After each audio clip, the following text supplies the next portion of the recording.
Welcome to another Saturday morning nerd out. I am Graveyard, and we have so much to cover. Without further introduction or delay, I gotta introduce our other host for this episode.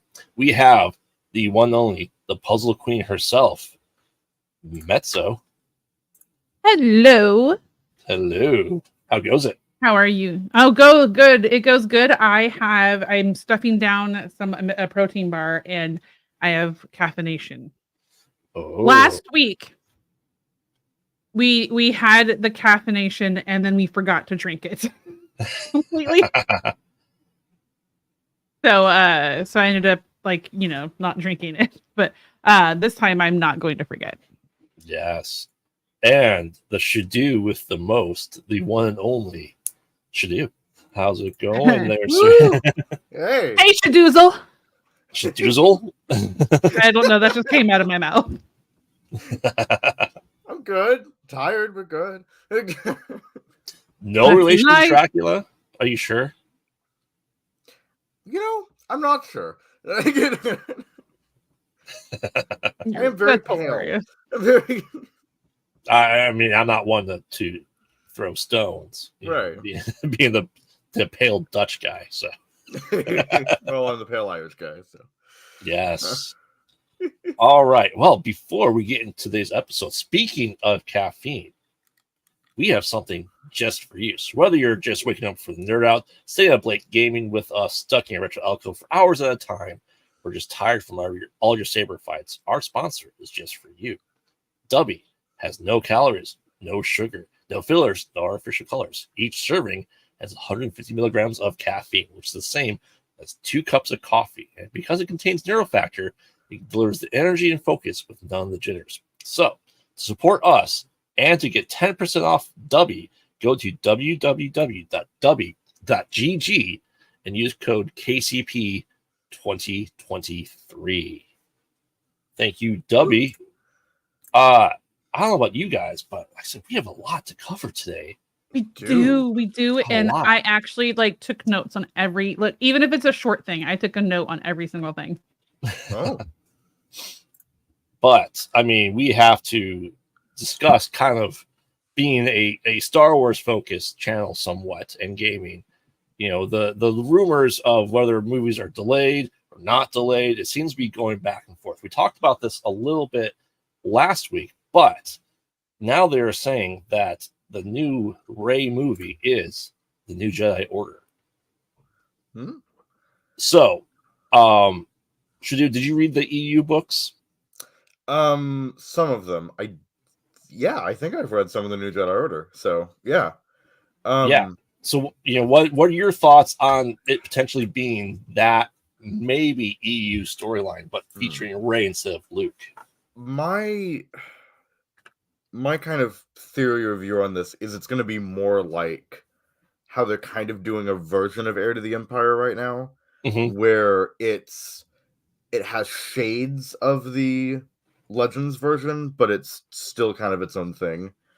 So I definitely think they could be adapting a version of it. I just don't think it's going to be the, we're just telling this story as written as it was. So, but no, I think it'd be really interesting. I always kind of thought that was the plan too, that's more what the intention has been recently, is to be like, okay, so here's more Legend stuff. Here's more, we have more of these classic stories, but we're going to just do them in our own way and with the characters we have and all of that. So now, do you think, with it potentially being the new Jedi Order and the fact that we are able to go different galaxies, that this will be the Vong? I hope so, but I don't know if they're gonna do that. I really thought they were gonna do it in Ahsoka, and they didn't. I don't know. It just depends on if people are ready for it. I mean, we've already had in the Thrawn books, the canon ones, not the Legends ones, but the canon Thrawn books, talking about the Grisk and their similarity to the Vong and all of that, and the possibility that the Chiss are just gone. It's just Thrawn now. So, I think that the Grisk are kind of going to be the canon version of the Vong. And yet I don't know if they're the same caliber of threat necessarily. Right. So I don't know. I hope so. We'll see. I enjoyed the Vong from Legends. It was just, it was this kind of new and present threat that was like, we've never seen this before. So, right. I don't know. We'll see. That's what do you think? How do you feel about this new Jedi Order with Fray? It's just a short thing because I've never read like the book stuff. But I wrote Daisy Ridley is due back, right? I did read like how much she's apparently making from it. That's kind of beside the point. But would Rey be the start of the new order? And I think it's a natural like progressive step for her character from like where they had left off in the movies. And my thought, like in the future wise, will other Jedi struggle if they like when they learn like where she came from, kind of a thing. So like will it cause further issues down the road? Well, there's people who like have a good intention because they don't trust her, but they do it in a bad way, like in trying to address it or something. So like possible, just kind of like it reminds me of Andor with like some political stuff, like that's what my brain's like, political drama, because there's also like a lot of people don't necessarily always think about Star Wars having politics in it, but it really does. Oh yeah. Andor really dives into that politician part too with Mon Mothma. But so that is a thought in my head too, not just like the straight action stuff, but the political drama aspect of her being a leader. I mean, not that I don't think she should be or anything, but I mean the whole main thrust of the like the core story is about a democratic rebellion, right, is literally about a revolution. So, yeah. Another thing I maybe more like the thick and thick drama like an Andor isn't like the center. Normally.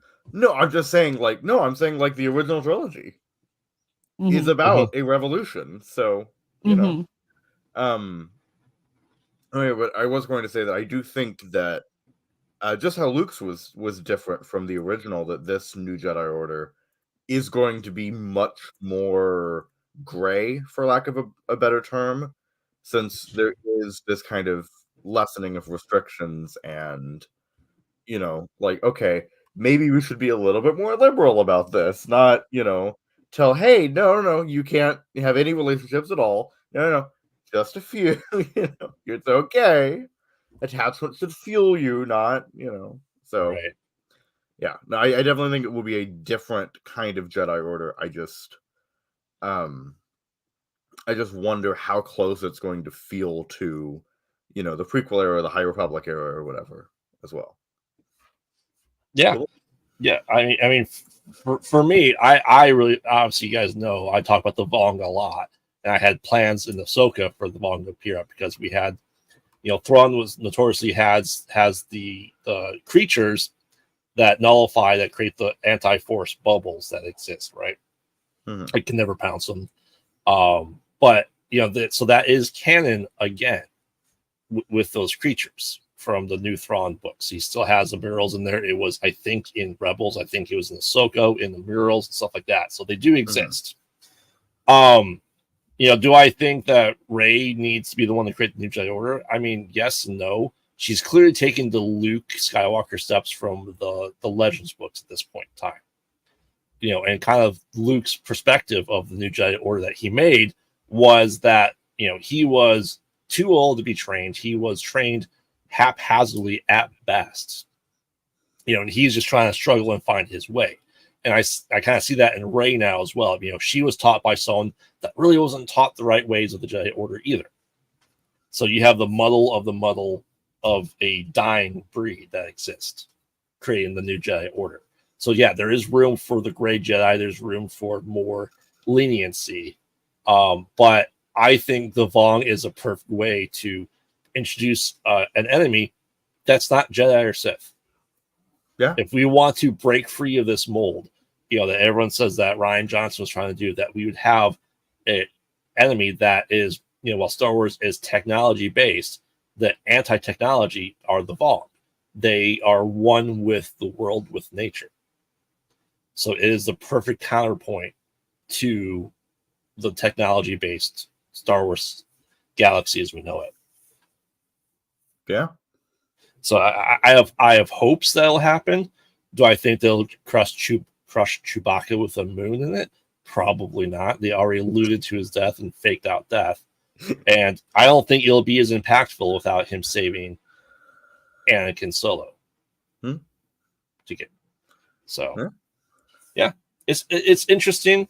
We'll see how it goes. Movies have been hit and miss right now. I mean, who the hell knows if it's still going to happen? It changes daily whether it's going to happen. Right, this is what I'm saying. It's like we had Rogue Squadron. Okay, that's not happening. So who knows at this point?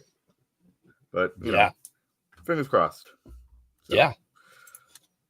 But speaking of world building, Jack Black in my I like to hear from Metzel first because you are a Minecraft. Okay. I am. I mean, gosh, you make it sound like I'm a pro. I just built my first attempt at farms this week. There are no pros. A few weeks ago for one of them. Okay. Anyway, I know Jennifer Coolidge is also in it, but when I think about Jack Black, and I'm like, he was in Super Mario Bros. And look how awesome that was. So, because we've got Peach, I love you. We got that from it, and so I'm not. And I'm not not worried about it. I like Jack Black, so go Tenacious D. I mean, how do you feel the movie would compare to the game? Because the game is so open world. Well, they do have a campaign series of the game that has a whole story. It's a different kind of thing to that. It's like there's the you play in the world the story takes place in. So when you play Minecraft open world, it's just you surviving in that world. But when you play the campaign, it's like a QTE game. So I assume they're going to be going off of that story or something. I've only seen it once and it was a while back, so I don't really remember details aside from Steve and Alex. And that Patton Oswalt, I think, played Steve. But I'm not certain. Anyway, I think it'll be fine. I'm not concerned. I'm gonna see it. My kids are gonna love it, no matter what. It's gonna be a huge hit with kids and the parents that play it with them, because it has the scariest thing it has is the warden, right? And it's a game that you see 8 and 9-year-olds play that parents can play with them, that both generations can have fun. So I think it's gonna be a big hit. Even and Jack Black makes me more excited about it because I like him a lot. So I guess that's my thought on it. Yeah, I have no idea what or whom he could be playing, but we'll see. I mean, do you play Minecraft at all? Yes, very much so.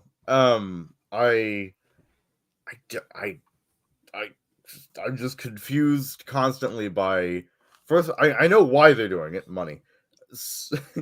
But it's more like, okay, what is the point here? Mm-hmm. What is what's the angle you're coming at it from? I like your idea, Mets, where it's those kind of stories, which I'm not that familiar with. I don't really know that much about those, but I wonder if it's more of a, because I'd heard something. I don't know if this is confirmed or this is just me, coming up with ideas or something, but that it was something about people, like kids or something, like kind of a Jumanji situation, like the new Jumanji, not the old one, where they're playing the game and then they get sucked into it or something and have to, I don't know, fight an Ender Dragon, So, I don't know. I feel like that may have been like an earlier version of the script or something. So, I don't know. I think it'll be interesting. I really do love Jack Black as well. So, I think it definitely made me slightly more optimistic for it. Nice. Yeah. As someone who's played exactly 0 minutes of Minecraft, I mean, to your point, SHDU, Jack Black, he said Jumanji, where he was in a video game. So Jack Black is going into more of that video game movie because this isn't his first one. It's not going to be his last one because he was the voice in Brutal Legend, the video game, as him, essentially a characterization of him who sings and plays metal to defeat monsters. He played a character in Jumanji, which was a avatar in a video game. Super Mario Brothers. And, he was even, I believe he was Claptrap, or not Claptrap. He's a character in the Borderlands video game movie that's in development hell as well. So it seems like they're trying to strike gold with Jack Black being the VO guy for video games. I can see Jack Black being like a guy you go purchase stuff from. Yeah. Like as a cameo. Right. But I think they're just kind of diving into that. And to me, without knowing much about Minecraft, this seems like it might be a Mario Brothers meets Lego movie. Where it's going to be if it's going to be the style of Minecraft, it's going to essentially be the Lego movie, but with Minecraft.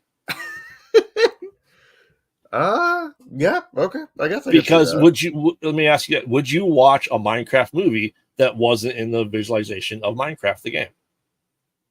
No. Right. That's completely missing the point. Right. So it's going to be Minecraft, which is essentially Lego. Right. So that's just my thought there. Will my kids want to see it? Yes. I am like morbidly curious, I think, is how I would describe it. Morbidly. Mm-hmm. Tentatively. Better than Morbiously.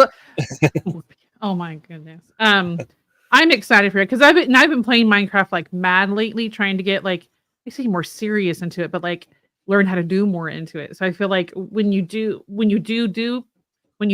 it, that when you're gonna watch it, they're gonna touch back on things in the game that are gonna be jokes. Like if you have a sheep and you put a name tag on it and you name it Jeb _, it cycles through rainbow colors. And I wonder if that's gonna be like a callback joke that they're gonna put in the game.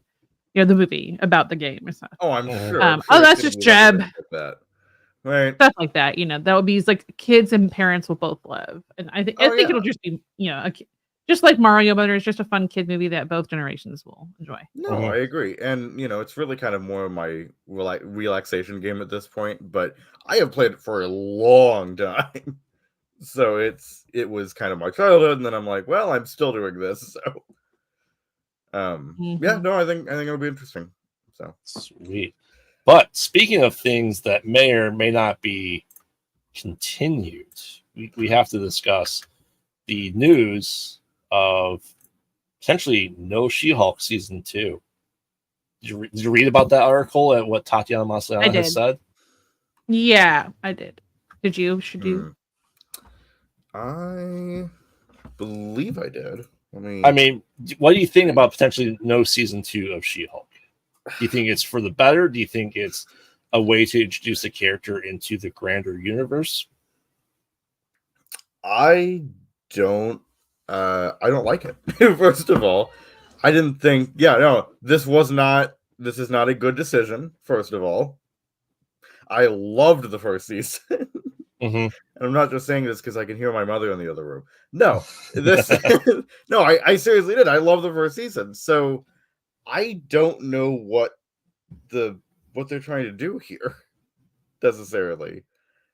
I mean, it's like I don't see a reason why you couldn't have. Okay, look, we're introducing her to larger universe. Great. Okay, so we have her in a movie, or we have her in another show or something, right? You can still do a season 2, right? Like, I know we don't have confirmation of this. There's probably going to be a Miss Marvel season 2, right? So, we should probably. It just feels like you can still have other seasons of things. It didn't feel like a one-off. I think it needs to be more. Right. So I don't agree with this. If that's what the case is, then great. I hope she's in a bunch of other stuff because she's amazing. But we'll see. I mean, the meta ending didn't exactly lend itself to, right, going back into that world. I understand that there's definitely an out there. I just still feel like there was more story to tell. I mean, for me, it's we go into TV shows thinking there's gonna be multiple seasons of things because that's what we're used to, and a lot of these shows seem to be a one and done series for the most part. Instead of having a movie that introduces the characters, that we have a 5 to 8 episode TV series that is a bigger introduction that gives more background to them, that you take time-wise 2 or 3 movies to get them in, but we are able to build this out. Do we necessarily need a season 2 of every show that gets made by Marvel? I don't think so. I don't think we necessarily have to, because if they work into the grander scheme of things, could this have been the setup for West Coast Adventures? Yes. I think that was a good jumping point for it. It was a way to test the waters with the fourth wall break that we're getting in Deadpool. We did it on a TV show first to test the waters with someone that's able to do it. We got introduction to, really Daredevil back in the MCU, right? That, yes, he was in No Way Home, but we actually saw our Netflix Daredevil in She-Hulk in that hallway fight scene, essentially, again. So I think this is a good jumping point. Maybe that Vision Quest is also going to go join the West Coast Avengers and lead into that as well. So I don't think this will be the end of She-Hulk. I think maybe we don't need another season as long as we organically put her in to the greater MCU universe. That's my take. So I'm hopeful for it. What about you, Metso? I'd love to have another one. I also really loved the first season. I thought Tatiana Maslany was hilarious, adorable, and wonderful, all wrapped into one. And on the live stream in the article, she, I guess, implied in the sense that it was a budget-related concern. And I can understand from the budget-related side, like, why it would be a concern, because you have a main character that for a good portion has to be CGI. And with CGI being so advanced nowadays, you have to pay a good amount of money to make it look good so that people don't complain. And look how many complaints they had when the first trailer came out. And right. So they don't want to mess that up, and I think they want to make sure they have enough money to make sure it looks good. That's what's hard about when you have a TV show. The first season was $225 million budget. And so that's a lot of money for a TV show. And so when you have a main character that a lot of it is, a good portion of her is CGI, it's rough to, as a business standpoint, I'm saying to do that. Would it be easier for a movie? But as a fan, of course, I want a second season. Dang it! Yeah, right. So, I guess that's my thoughts on it. Yeah. I think we'll have to see how this goes, because realistically, the only confirmation we really had was Loki season 2. we're maybe getting seasons, other things. It just depends. As you're right on the budget, because what if, do they make the $225 million back from the TV show versus spending that on a movie, which they know they can generally get the money back. So, I can see it being a budgetary thing. Yeah. So, all right. We shall see. Yes. So we're going to do something different. We're going to split up the gaming stuff a little bit today. But we have Senua Saga Hellblade 2 to talk about. Mets, I know you played the first. I did, and it was a hard game. So for those who know me here on the channel, I'm known as the Puzzle Queen, but this is not just puzzles. It had a lot of action and fighting and stuff, which is not like I would say my usual. But it was a very good game. It was an artistic interpretation of someone with psychosis. And it was a very interesting game to go through, and it was absolutely beautiful. They use motion capture, and it's like those motion captures, like especially if they do a screen grab, like you almost can't tell it's fake, kind of a thing, because it's so good. Right. So when I watched the article that I had provided for us to look, had an 8-minute video, and they dive into music and sound and the motion capture, and they go through like what's coming up and a little bit about her story, and it has to do. She got like Vikings that came to her town and like basically destroyed it, kind of a thing. And it looks amazing. It looks pretty brutal, so you make sure your kids don't play that kind of thing, because there's footage in the article from that video where her character stabs somebody with a sword like through the neck. Like it's pretty brutal and it looks real.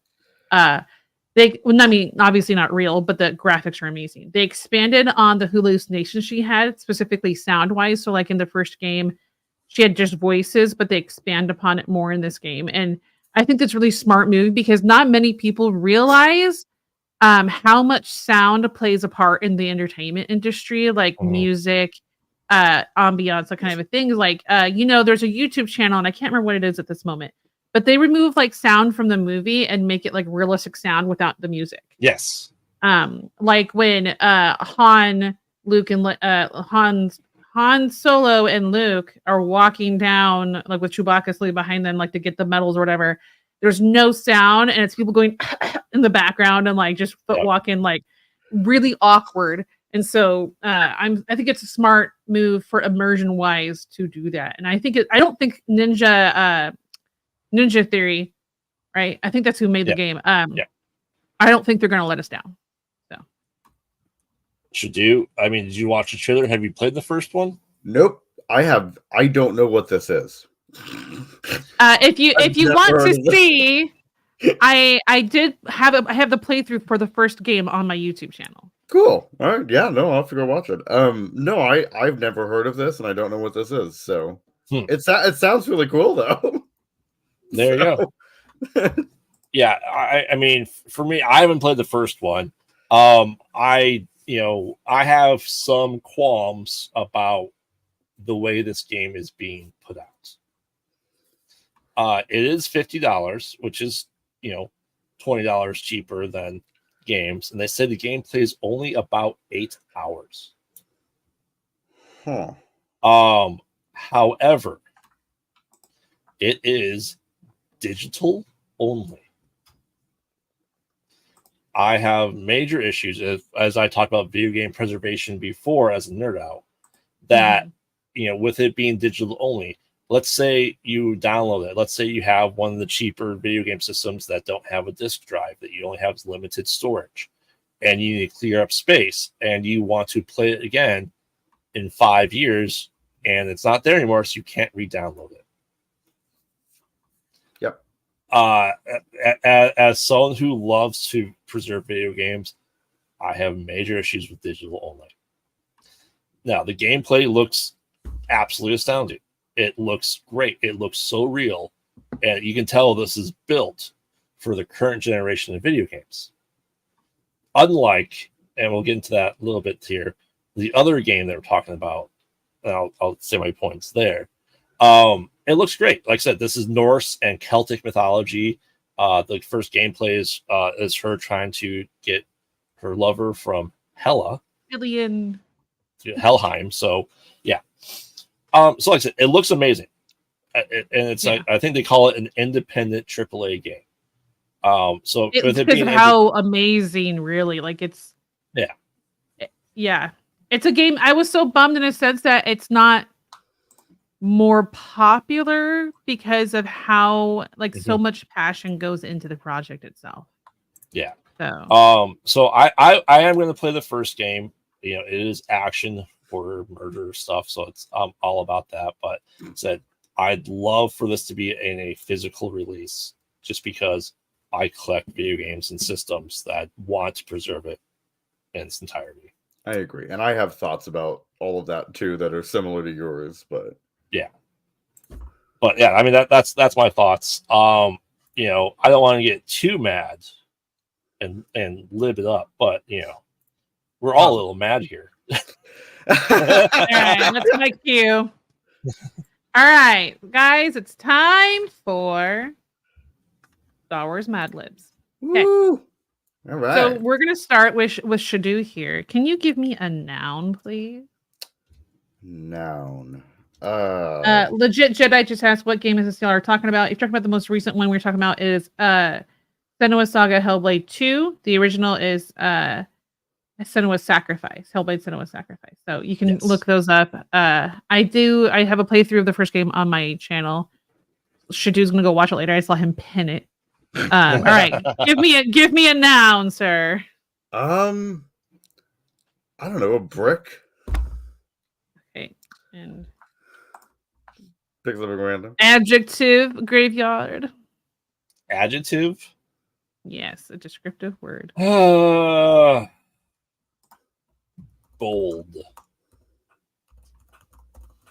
Okay, and then I have to do an adjective as well.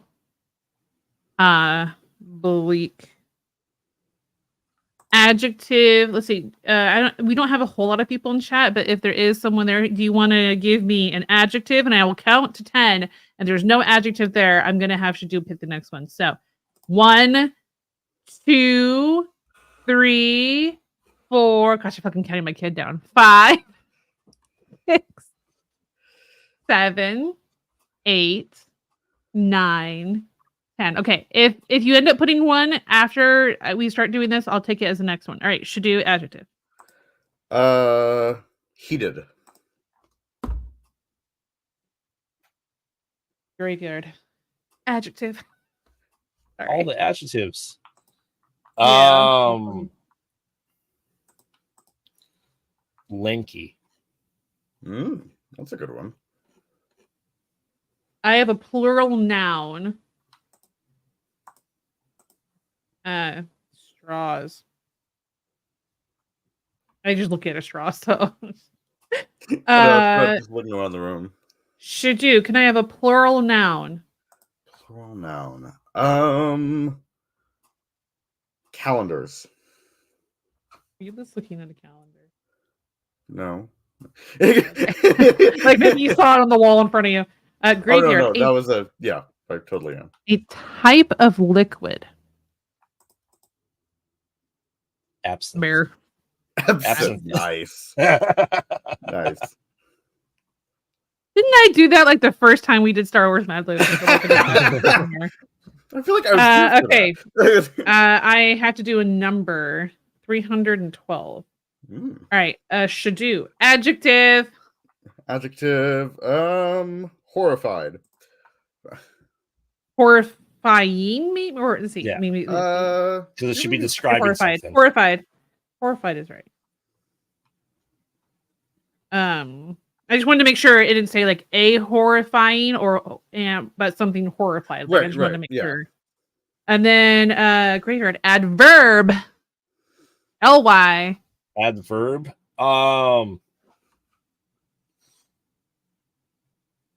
Gladly. Hi, Aubrey. Gladly, you said? Yeah. Complete opposite of things like morbidly and bleak. Plural noun for myself. It's okay. I saw that you woke up really late. It's all good. Let's see.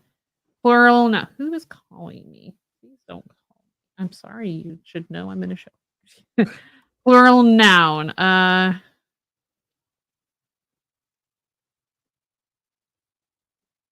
Lipsticks. It has nothing to do with Star Wars, except for adult. All right, SHDU noun. Noun.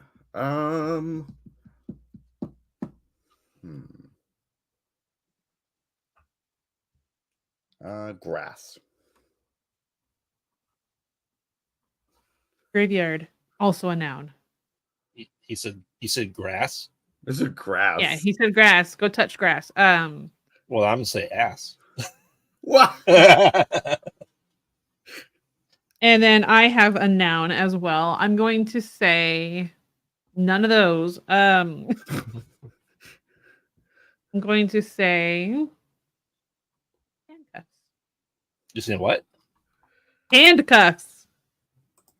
Or handcuff, I guess, because it's singular. Well, this is Pair of handcuffs. Well, yeah, he said ass. It's his fault. And then SHDU, the last one I'll have you do is an adjective. It's the last one.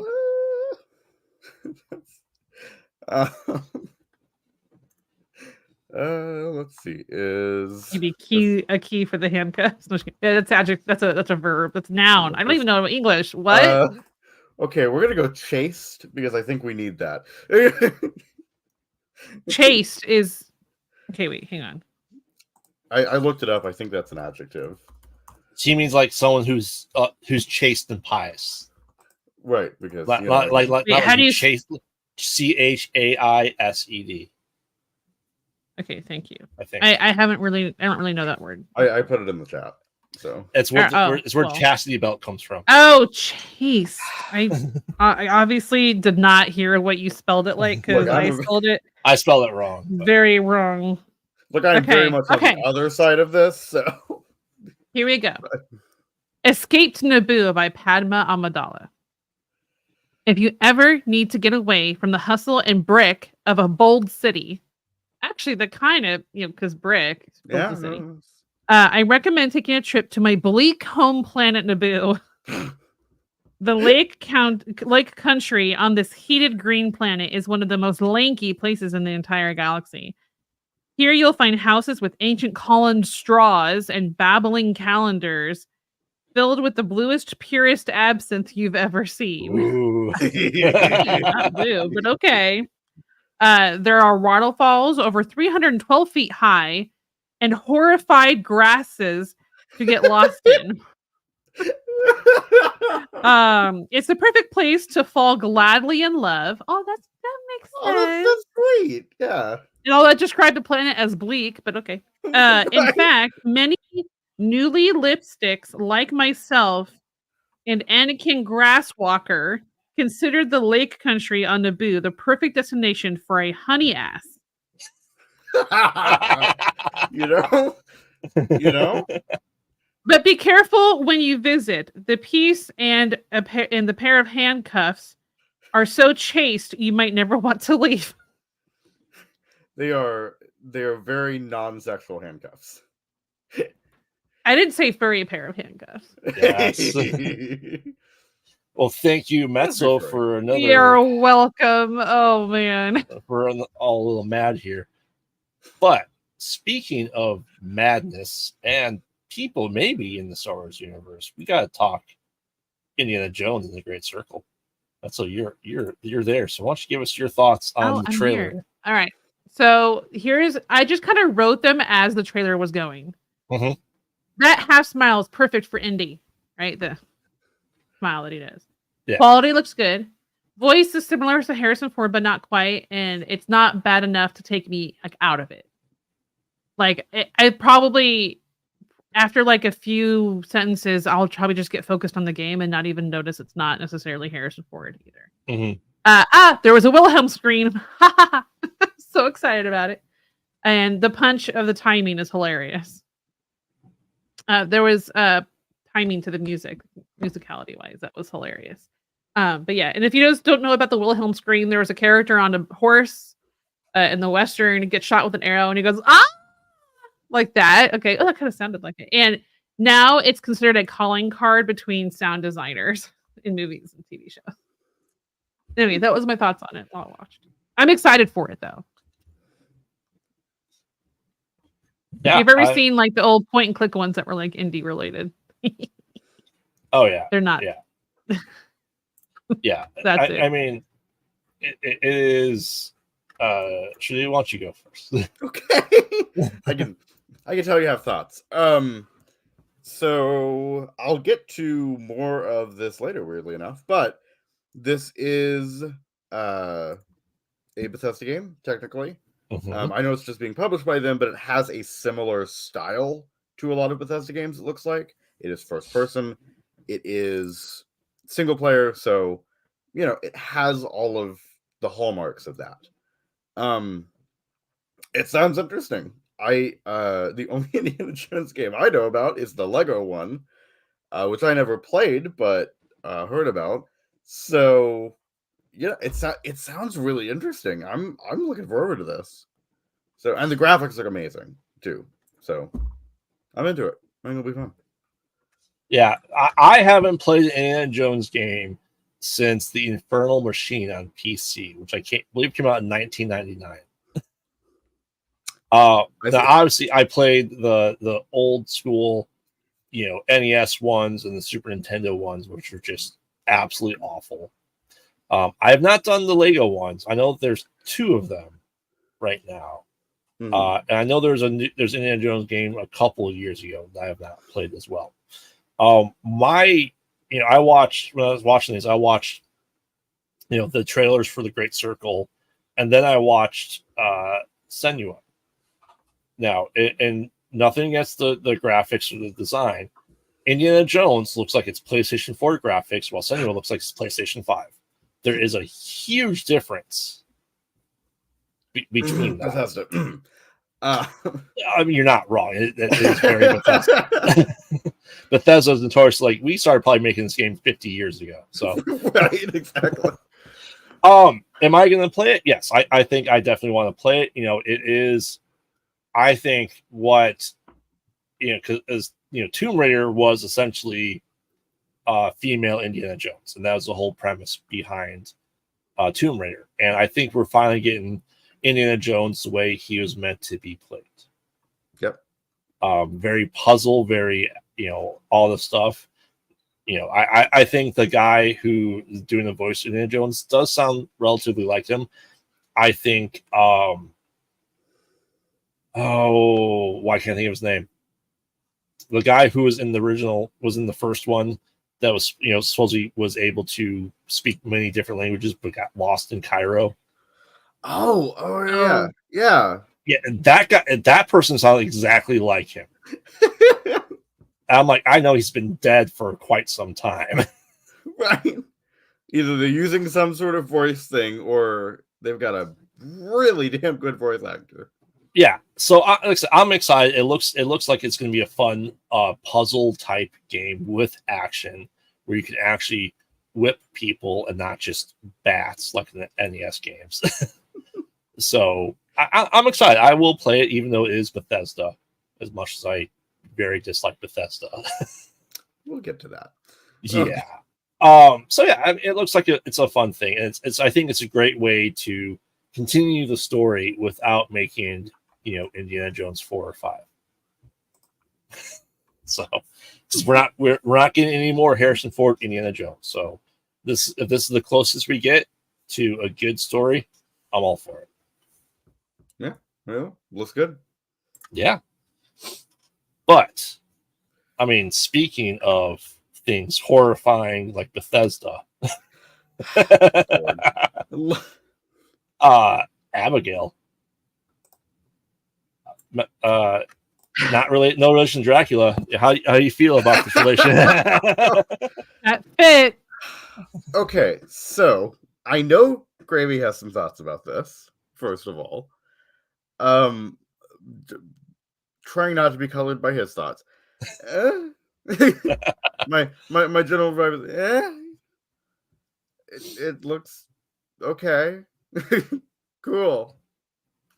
I mean, it's not like, okay, she's a vampire, great, cool. I did not know she was the daughter of Dracula until again, Graveyard so kindly told me. Yeah, okay. It doesn't really look like horror.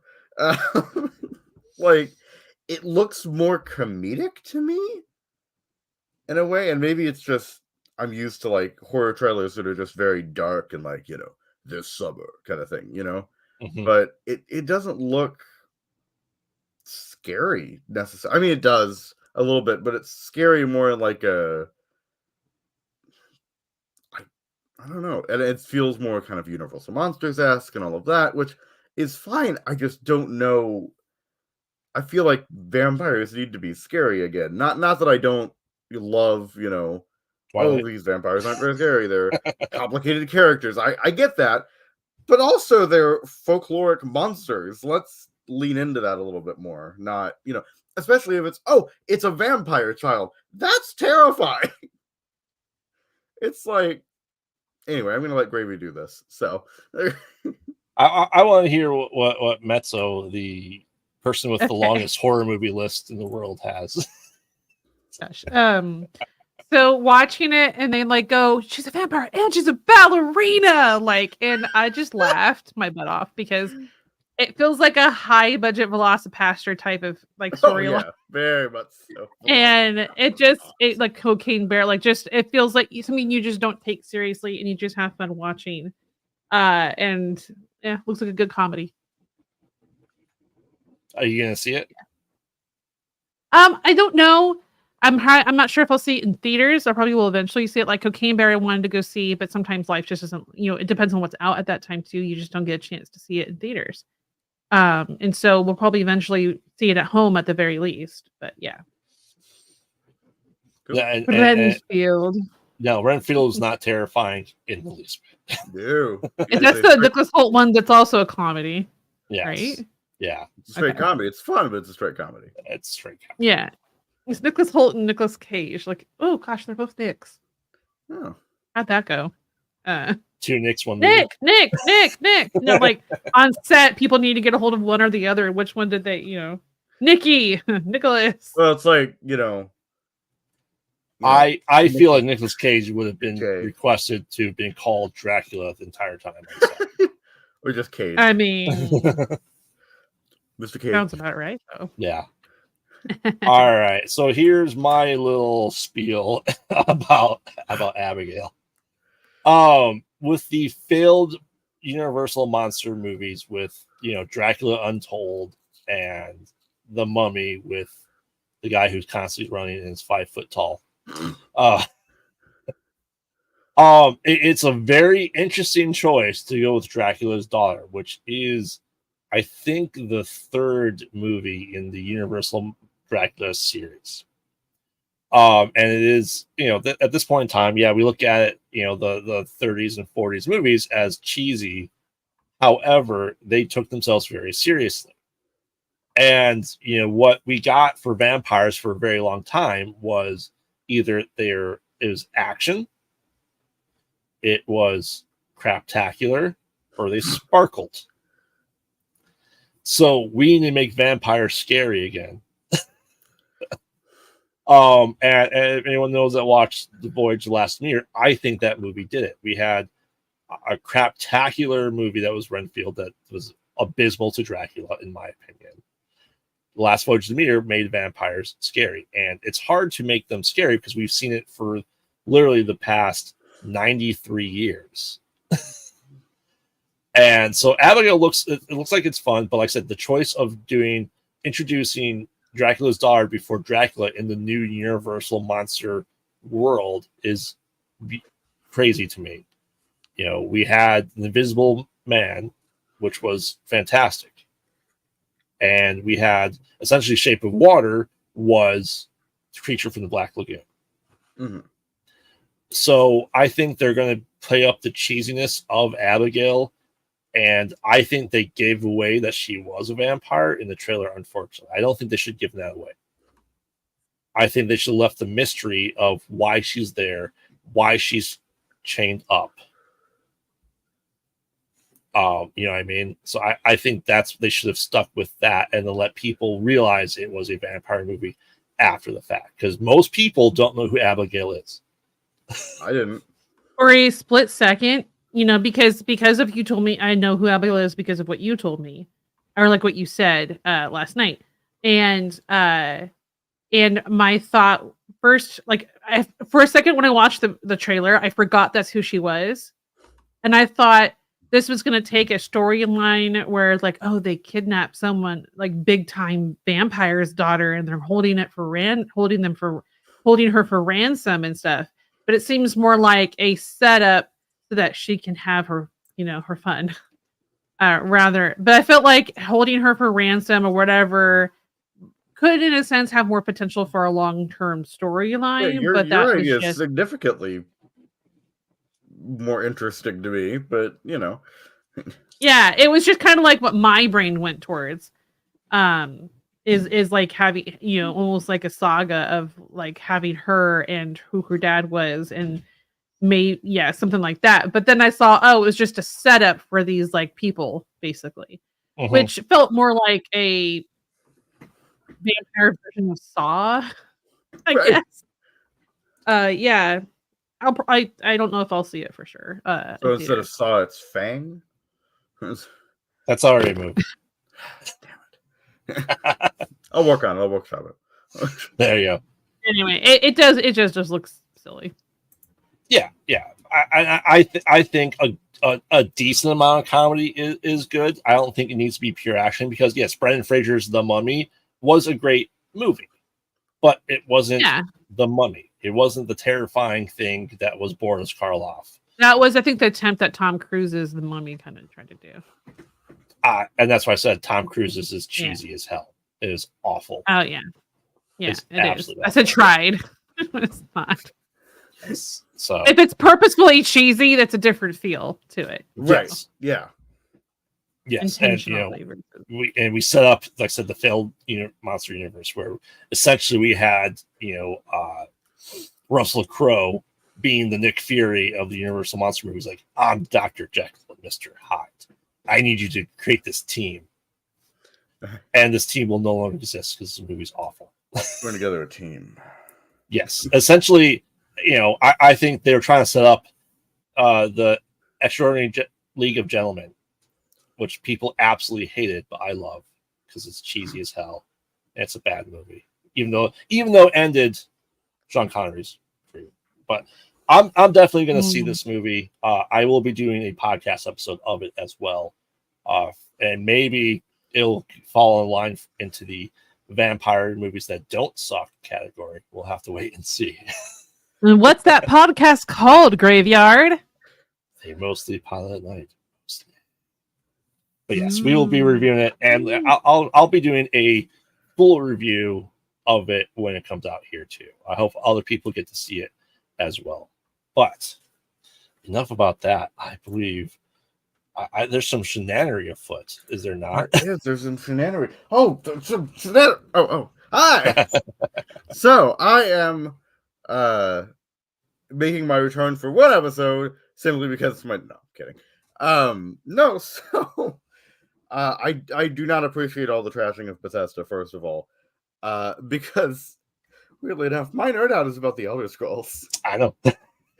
Oh yeah. No. Look, it is less. I credit the studio less than I do the developers and the people in the community and all of that. But I'm going to talk about Elder Scrolls. So, I'm not really sure where to start here. I have a bunch of notes, but it's a unique take on fantasy is kind of how I'm framing it. So it's taking a lot of very, very common fantasy tropes like D&D tropes and Lord of the Rings and all of that. It's taking a lot of those tropes and it's kind of, surface level. It's like, okay, cool. There's elves, there's humans, there's orcs, whatever. Cool. Right. And you go a little bit deeper and it has completely reinvented those and made them unique again. And so, I could give examples like, okay, so there are high elves. Great. It takes the whole idea of we are perfect. We are better than everyone else. And kind of takes it to its logical extreme. So it's like, okay, we're better than everyone else. Yes, we are better than everyone else. In fact, we want to destroy the world to go back to being gods. Like, that's interesting. That is a logical conclusion. And yet there's still the most technologically advanced and magically advanced culture. So it's a lot of taking fantasy tropes and reinventing them and thinking about them in different ways. The lore itself is very collaborative. It's I do love properties where it's not just one person doing the lore. As cool as that can be, and as fun as, you can get a world as expansive as Tolkien's, as the Legendarium, but it's not as interesting to me. It's much more interesting if you have a bunch of people and a bunch of perspectives coming together to make a universe. It feels more real, too. In the same vein, that none of the lore that we know is necessarily true. Like, to a certain degree it is. To a certain degree, there are things like, okay, this happened. We know this happened this way. But the majority of it, we have no idea. It is all through the lens of unreliable narrators and people with all of these biases. And if we can't tell, I'm mostly talking about lore here. Gameplay is a completely different thing. The games are pretty good too. It's just, I think the lore itself and what is presented there is better than most of the gameplay, even though, it has shaped Western RPGs and all of that for years. It's still, it's more of a, I think of it more as like a fantasy sandbox RPG in a way, to a certain degree. And so the lore is kind of the main portion. Anyway, I just wanted to clear that up. So, I'm going to speed a little bit more through this. So, how even in a world steeped in magic, the human or elven stories usually come first. And so that's, obviously there's, gods walking on the earth and that kind of thing, but it is still much more about the human stories, about the, these people are doing this thing, and it's, okay, great, they have magic, but it's more, what are they doing? How does it affect them? That kind of thing. And also kind of how it uses the mythology and philosophies of different cultures to shape those cultures' attitudes towards each other and kind of the world in general. I talked about the high elves and all of that, but it's like, oh, our, culture is very focused on being very isolationist or kind of the impermanence of the world. Okay, great. That affects how we think about the rest of the world and how we think about our origins and all of that. And so it really is an interesting take on that, much deeper than I think, not to keep trashing Tolkien here. I'm not trying to. I love Lord of the Rings, but how it's like, okay, so great, they're elves, cool, they're, ethereal and whatever, and they're basically the same. It's not, you're not really taking the cultures into account there. Also, it doesn't really shy away from the darkness inherent in its world building. If you delve deep enough into Elder Scrolls lore, and just any of the games in general too, it gets really dark very quickly. So, which kind of has in the next one, that its lore is like insane at some points. It gets eldritch, it gets Lovecraftian, it gets to the point of like these real world insane philosophical theories. I don't want to, really spoil anything here, but it gets to a very, very odd place very, very quickly. And I love that it is, again, it's surface level. It is just standard fantasy. It's, D&D styled, it's Witcher styled, it's whatever, right? Yet you delve a little bit deeper, and it's like, this is completely different. And then kind of how each culture is not just a one-for-one recreation of a real-world culture. It's more about having its own uniqueness as well that is shaped by mythology. Whether that be in universe mythology or kind of exterior mythology. So, you can say, okay, I'm looking at this culture, great, they're Vikings. But it's not just that. It's, okay, they're Vikings, but they have all of these other factors going into them. They have, they worship a dead god. They have, this power that is completely and totally unique to them, and that has shaped their culture, and that they don't bring siege weapons. They just yell at a wall, which sounds hilarious, but they just yell at a wall, and that's how they siege a city. It's like, that is, that's not I'm sure that's somewhere in a real world culture. That's not Vikings. That is a completely different thing, and something that is very unique to the universe. And then, of course, everything isn't black and white, or man and more, if you will. And, I mean, we have seen that more recently in a lot of fantasy. Obviously, Song of Ice and Fire, The Witcher, things like that have been very morally gray. Yet I think a much more traditional fantasy being morally gray is good. Yeah, so that's most of what I wanted to talk about. Kind of how I describe it is a high fantasy, high magic, kind of a Game of Thrones in a way. It has, it definitely has the big adventure stories. It's got, okay, you're this destined hero, or you're this random nobody who needs to kill a god kind of thing. It's still, but it still has kind of the intrigue and the politics and the drama and the moral ambiguity of something more similar to George R. R. Martin's work. So that's kind of how I describe it. The games are also very good. It's, I just do see it more as a vessel for exploring the world more than as, here's a story, cool. I like it more when it's just, here, we're exploring the world. This is how the world looks. This is the different lore you can find. This is, different locations you can visit, people you can talk to. So, yeah, so that's Elder Scrolls. That's one of my favorite fandoms at the moment. So, Shenanigan. Shenaniganery. I mean, are you excited for Elder Scrolls 6 when it comes out in 2050?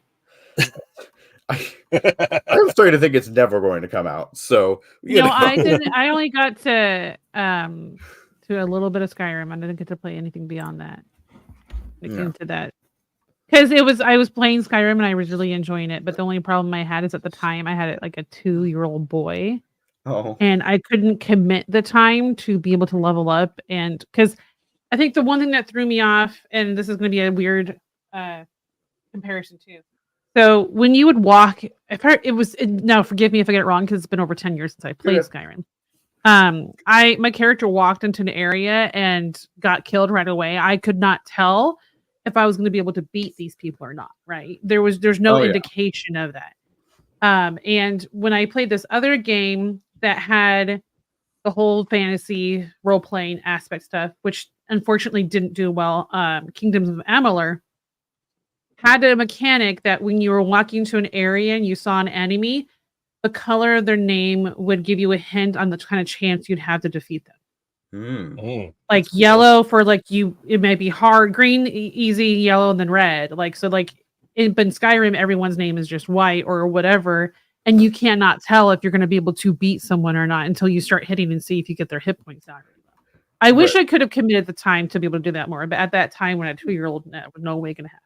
No, that's completely understandable. So, well, at some point, hopefully I will be forcing my mother, Fray, if you don't know, to go through Skyrim as well. So, is that going to be in the continued series? It will be the first. Yes, it will be the first series of streams in continue. Do you plan to do any kind of modded version of it, or is it console? No, I play it on PC. I used to do console. I just people have some hilarious mods on it. Like, there's one that turns all their heads gigantic. Oh yeah, I tend to go more serious, but yeah. The one that if I ever played Skyrim I want installed is every time you kill a crab, it says, "Oh, fuck." It just kind of swears. Like, so you're like killing these crabs off, and then like all look at different iterations of it, and it's so funny. That's the only part that I probably would put in mind if I played it again. Most of my stuff is like you need a couple of community patches, is really because again, I do have very serious issues with Bethesda games. It's just I still love them. It's the insane amount of bugs. So this is part of the reason I haven't played Starfield yet. This is, is because I'm like, okay, we're gonna wait until everything's patched to hell and there's some community stuff. Yeah, like and this is a totally different game. I've had the same feeling about Sims. I play Sims 4. Oh yeah, like, yeah. I haven't played in a while, but I'll play in my downtime, just kind of like turn my head off. But they just had a new pack recently come out, where you can be like a landlord and rent like different sections of your home or whatever. And I pre-ordered it, but I haven't played it yet because I know there's always bugs on a first release of a game like Sims. Right. So then I was like, all right, I'm going to wait for a lot of the bugs to be taken care of, and whatever isn't taken care of, I'll just fix with cheats because that's not my fault. Right. So, I gotcha. So cool. That's it. Thank you, SHDU. Thank you, SHDU. Very, very welcome. Well, we're at the end of the show. So without further ado, SHDU, where can everyone find you? Well, I was not prepared for this, so give me a second. How dare. Where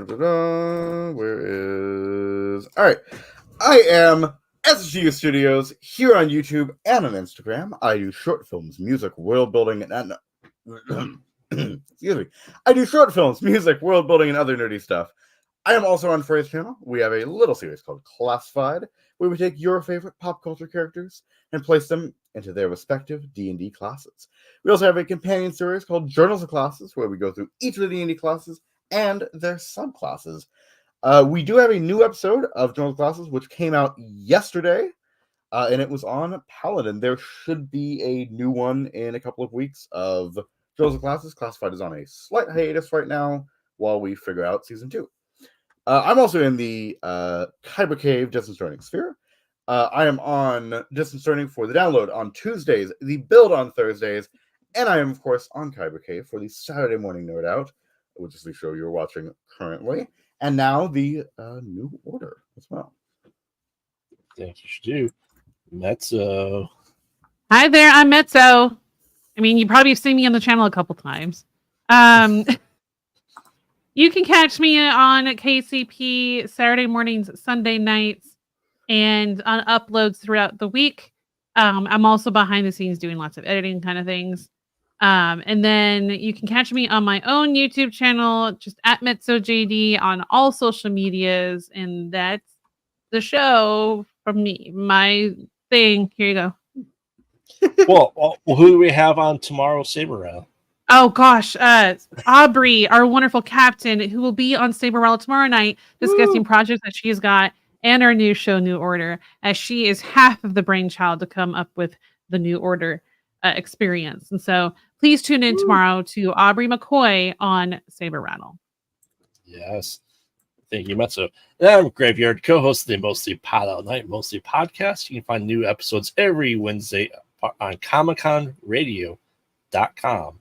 along with Distance Learning, which you'll see me there on Thursdays on the build, Brass and Phil on Mondays while he's gaming. Yes. And you'll see me here at Kyber Cave 2 to 3 days a week, retro gaming, Saturday morning out, and other things as they come up with New Order as well. And check out all social media for us at Pod Out at Night, because we are interviewing really interesting people just on the Wednesday show, Conversations Avoid. We had Jeffrey Wiseman, who was George McFly in Back to the Future Part 2 and 3. And he was absolutely epic to talk to. He wants to come back on the show. I'm excited for it.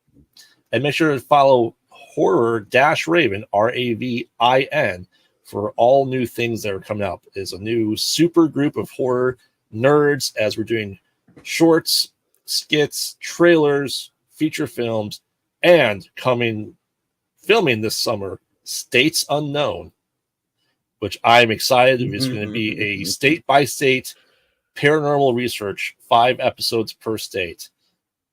I'm ecstatic, and eventually I'll get my. I out my feel way like to- I've heard of both of these things somewhere. I am Yeah. also very excited for this. So Yes, I mean I'll have to go to Oklahoma at some point in time. I Yes. don't know what's terrifying there other than the people.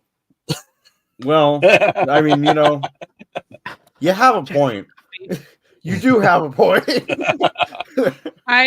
And yours truly edited openings for each. Yes. Ooh. So And should you have Graybird, to let me know if they want a short, like portrait version of the intro I made. Yes, that would be good. So, you'll have to let me know of 5 things to look forward in Oklahoma. Yes. So Well, we might have to have you on our show. yes. So thank you, Cavers, Dwellers, and Splunkers for joining us for another segment. Now, make sure to check out all the new shows that we have coming out. After tomorrow's Saber Rattle, I'll still be doing some Retro Alcove, but I'll be taking a short hiatus from some shows as I try to get my office and life back into some sort of normal fashion with all these projects I'm doing. But make sure to go to kcpmerch.com and get yourself some shirts like this right here. Help support us and the channel. We appreciate everything everyone does. And yes, join our Patreon. And just for a little as $1 a month, you can help support the channel. And the higher tiers you have, the more swag that you are able to win. Because May 4th, we have the lightsaber giveaway. So make sure you have to be what is that, a friend tier for at least 2 months by then to win? You have to be a friend or family tier for at least 3 months in a row. So this is like next month would be the last month that you're able to do it, because once May 4th comes, they'll have paid for their 3rd month through. So next month is the deadline if you want to be included in that giveaway. And if you were, for those who were patrons but had to for some reason cancel their patronship, but you did it for 3 months in the last year, you'd be included still. Yes. So get on the Patreon. Yes. And if you want to get a lightsaber and you purchase one, go to KCP or kybercave.com, get yourself a lightsaber. They're great quality. They are run by our owner of the channel, Van Arc Excala. He's awesome. Make sure to check that out as well.